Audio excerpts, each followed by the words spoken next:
Welcome to Low-Carb Movie Plots, where we break down your favorite movie's plot into a 3-act structure: the setup, the confrontation, and the resolution. I'm your host, Kazurk, and today we're covering Child's Play.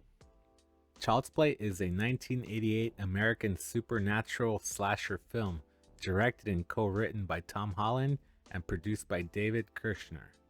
The story is by Don Mancini. It is the first film in the Child's Play series, and it's the first installment to feature the character Chucky.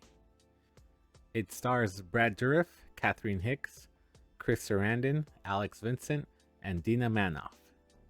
Child's Play was released in the United States on November 9, 1988 by MGM. It grossed more than $44 million against a production budget of $9 million. And now to the plot. In 1988, Charles Lee Ray, a fugitive and serial killer, is chased through the streets of Southside Chicago by homicide detective Mike Norris, who shoots him multiple times and hits him. Charles's accomplice, Eddie Caputo, escapes alone in a getaway vehicle.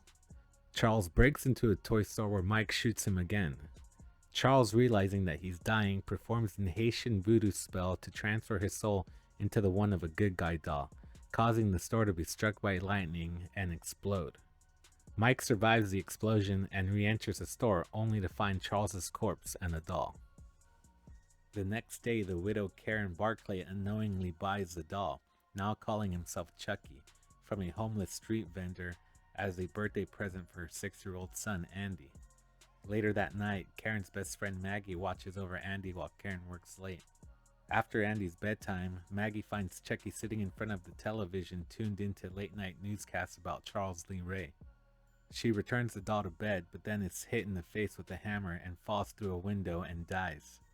The police search the apartment, and Detective Norris considers Andy as a suspect. Before going to bed, Andy claims Chucky killed Maggie. Then Karen tells the police to leave. The next morning, Chucky orders Andy to skip school and take the Chicago L train downtown. While Andy's distracted, Chucky sneaks into Eddie's house and kills him by causing a gas explosion. Andy again is considered a suspect and is admitted to a psychiatric hospital after claiming again that Chucky's responsible for the murder.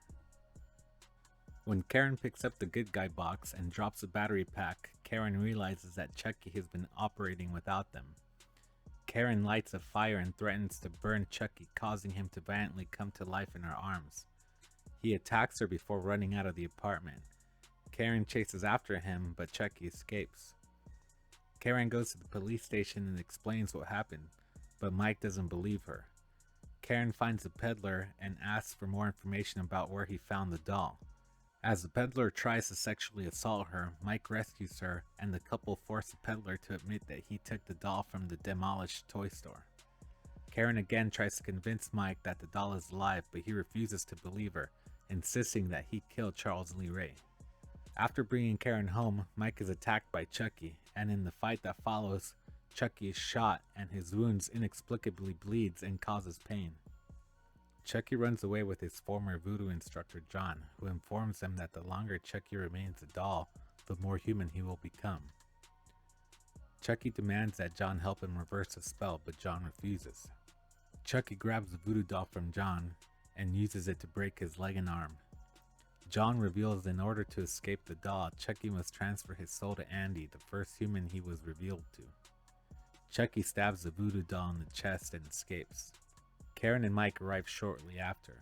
Before dying, John tells them that although Chucky is a doll, his heart is fully human at this point and vulnerable to fatal injuries. Chucky arrives at the hospital where Andy's being held.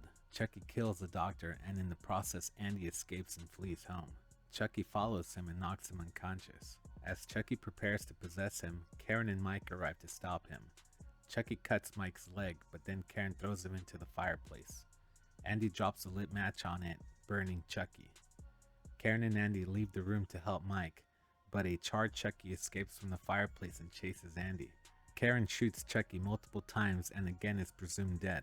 Mike's partner Jack arrives to the apartment, initially refusing to believe the trio's story. Chucky's body suddenly bursts through the vent, strangling Jack. During the fight, Mike shoots Chucky in the heart and eventually defeats him. Jack then tells him that no one will believe him. Jack, Mike, Karen, and Andy all leave the room, and a freeze frame shot captures Andy's horrified face, having clearly been scared by the experience as the screen fades to black. That covers the 3-act plot structure for Child's Play. In case you missed it, in Act 1, the setup, Charles Lee Ray is shot and transfers his body to a doll. In Act 2, the confrontation, Chucky makes himself known as he ties up loose ends and tries to possess Andy's body. In Act 3, the resolution, after several failed attempts to stop Chucky, Mike finally shoots him in the heart, killing him. It's really a crime movie where the detective is trying to stop the serial killer, but with a slasher voodoo children's movie twist. As always, I love absurd movies. I give this movie a 5 out of 5 stars. If you enjoyed this content, please subscribe to my channel, leave a like and a comment if you enjoyed the movie. Let me know what other movie you want me to cover, and I'll see you next time.